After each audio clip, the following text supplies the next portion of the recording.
Today we shall be talking about the phenylephrine hydrochloride, and here we will be reviewing the various routes of synthesis that have been reported in the literature. And finally, we shall discuss how commercially phenylephrine is being prepared in the industry. So this is well-known drug used in decongestant formulations. First, the synthesis was reported in 1933 and followed by 1951 by Bergman and Schulze Bacher, and then in 1968 by Britain. These three syntheses reported here produce racemic phenylephrine, and they are not of commercial value today. So constant improvements were made in the synthesis of phenylephrine, and in 1961, Russell and Childress, and in 1970, Rizzi, they came up with their own schemes which have their own complexities, and both the methods uh, finally are not used in the synthesis because of the enantiomer selectivity issues with these routes.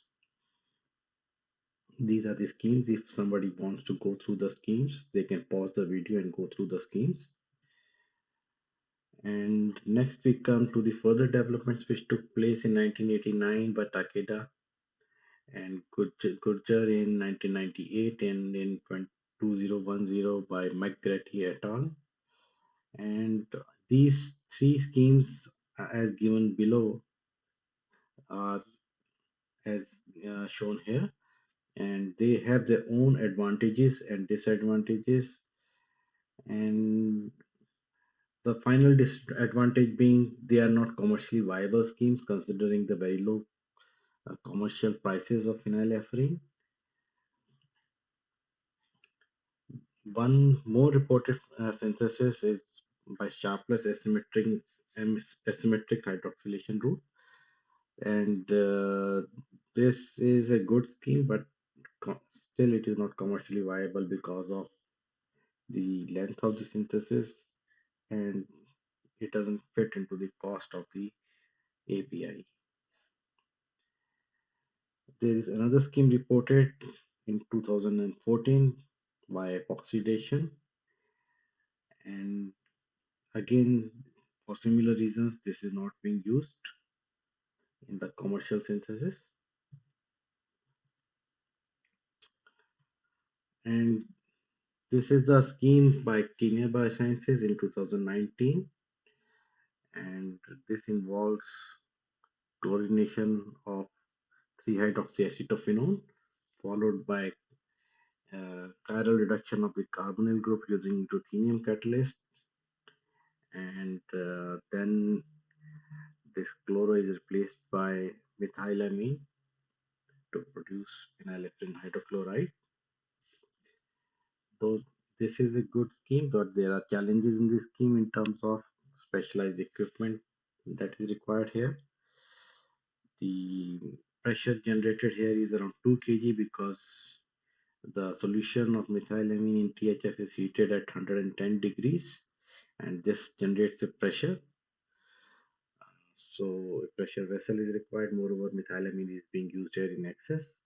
So methylamine gas has to be recovered back into the cylinder, and there are technical complications in that.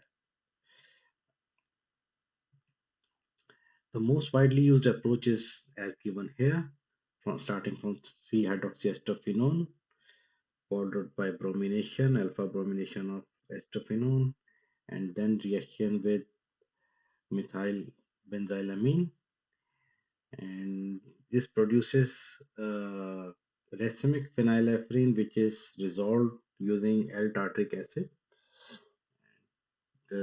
Even the enantiomer, the other undesired enantiomer that is rejected, is further racemized and combined in the previous steps in the next batch of the production. So that reduces the cost of phenylephrine, and moreover, the tartric acid is recovered and reused in this process. So this is the most widely and commercially viable process at the moment in the industry, and almost 90% of the producers of phenylephrine use this process. However, there are few who use the previous scheme as given here by Chemia, because nowadays instead of ruthenium catalysts, uh, enzymes have come up, and this reduction is easily carried out using enzymes.